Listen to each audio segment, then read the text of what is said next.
নমস্কার, সকলকে শুভ জন্মাষ্টমীর অনেক অনেক শুভেচ্ছা জানিয়ে শুরু করছি আরও একটি নতুন ব্লগ। আজ বাড়িতে সকাল থেকেই শুরু হয়েছে জন্মাষ্টমীর পুজোর আয়োজন।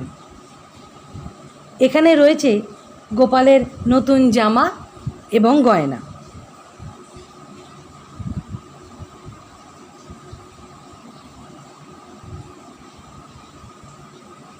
এবার আমার এক দাদা নিজের হাতে গোপালের জন্য জামা তৈরি করে এনেছে।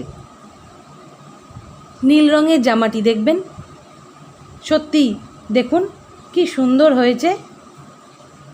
আর সেই সঙ্গে দোকান থেকে গোপালের জন্য এনেছে মুকুট, হাতের চূড় আর গলার খুব সুন্দর একটি হার।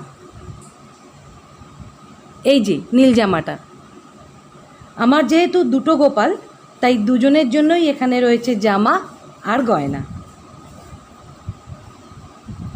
এই দেখুন কি সুন্দর না জামাটা। যেহেতু আমি নিজেই গোপালের পুজো করেছি তাই সেই মুহূর্তের ভিডিও আর তোলা হয়নি। আসলে গোপাল তো বাড়িরই ছেলে, ও যেমন আমার মার ছেলে তেমনি আমার ভাই, তাই পুরোহিতও বলেছেন গোপালের পুজো নিজে করাই ভালো। আমার গোপালকে রাজবেশে দেখুন কি সুন্দর লাগছে, পাশাপাশি দুটো গোপাল। যাই হোক, এইমাত্র পুজো শেষ হলো আর এই হলো আমার গোপালের রাজবেশ।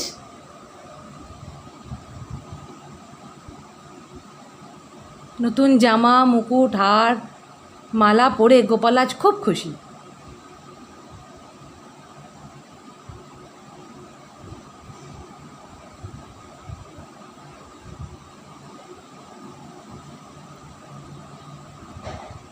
এখানে রয়েছে পুজোর প্রসাদ, তালের বড়া, নারকোল নাড়ু, মালপো, দানাদার, মাখন, আরও নানা রকম মিষ্টি, ফল, তালের ক্ষীর, যা যা গোপালের প্রিয় যতটুকু পেরেছি দোকান থেকে যা পাওয়া গেছে আর কি, চেষ্টা করেছি সবই একটু একটু করে জোগাড় করতে।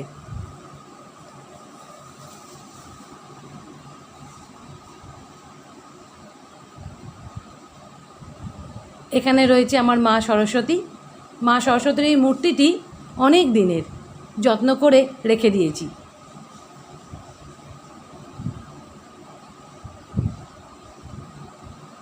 যদিও আগের ব্লগে আপনারা আমার এই ঠাকুরঘরের সিংহাসনটি দেখেছেন, তবুও আজ ফুল দিয়ে সাজিয়েছি তো ইচ্ছে হলো আরও একবার আপনাদের সাথে এই সিংহাসনটি শেয়ার করার। আমার মা খুব যত্ন করে সকালবেলায় ফুল দিয়ে, ধূপ দিয়ে, প্রসাদের ব্যবস্থা করে সুন্দর করে পুজো করেন।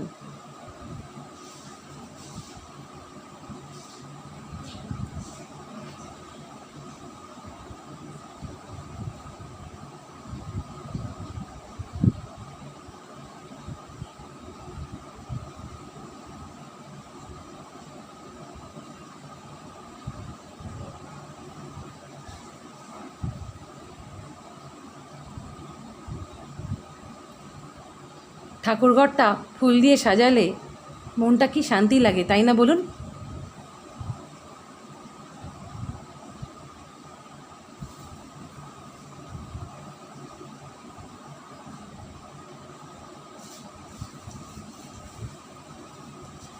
এবার পুজো শেষে প্রসাদ বিতরণের পালা।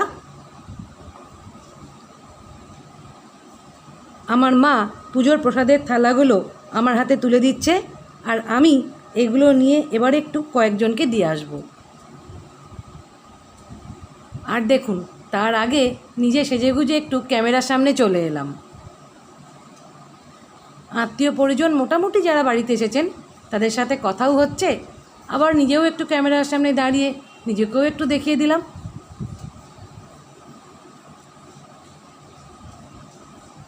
সেই সঙ্গে মাকেও অনেকবার করে ডাকছি, একটু এসো আমার সঙ্গে ছবিটা তোলো।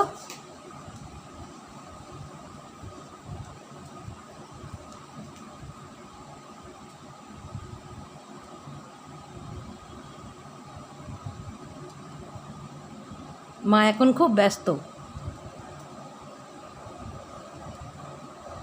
আর এখানে দেখুন এক গাল হাসি নিয়ে দাঁড়িয়ে আছে আমার দাদা।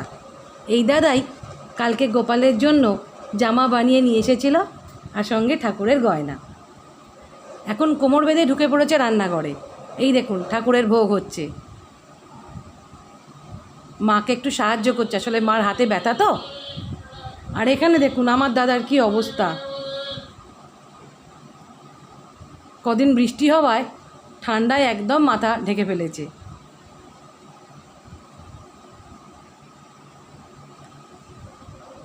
এবার তাহলে দেখা যাক গোপালের ভোগে আজ কি কি রান্না হয়েছে। এখানে রয়েছে খিচুড়ি, পটল ভাজা, এখানে বেগুনি, আলুর দম, আর রয়েছে চাটনি।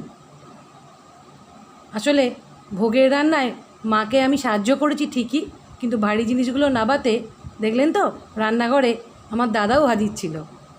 মা আসলে হাতটা ভেঙে যাবার পর ভারী জিনিস খুব একটা নাবাতে পারে না।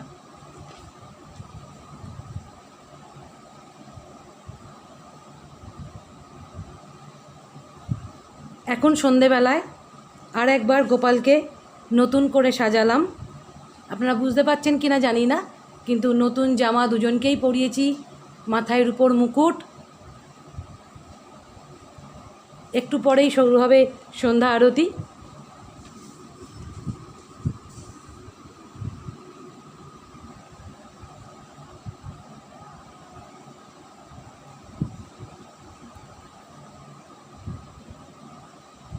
আজ বিশেষ করে সারাদিন চলছে একটু একটু করে গোপালকে সাজানো।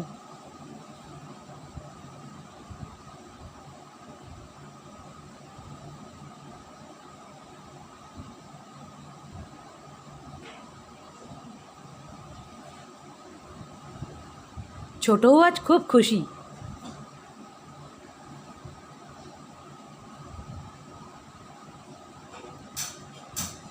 সন্ধ্যা আরতি শেষে মা ঠাকুরকে প্রণাম করছেন। বাড়িতে এখন কিছু কাছের আত্মীয় পরিজন এসেছেন। এবার তাহলে মা তাদের সাথে একটু দেখা করবে, কথা বলবে, আর আমিও তাদের একটু প্রসাদের ব্যবস্থা করি। আজকের ভিডিওটা তাহলে এই পর্যন্ত। যদি আজকের ভিডিও আপনাদের ভালো লাগে তাহলে অবশ্যই অনুরোধ রইল আমার চ্যানেলটিকে সাবস্ক্রাইব করার, আর সেই সঙ্গে লাইক, কমেন্টস আর শেয়ার করার। খুব তাড়াতাড়ি আরেকটি নতুন ভিডিও নিয়ে আপনাদের সামনে চলে আসব।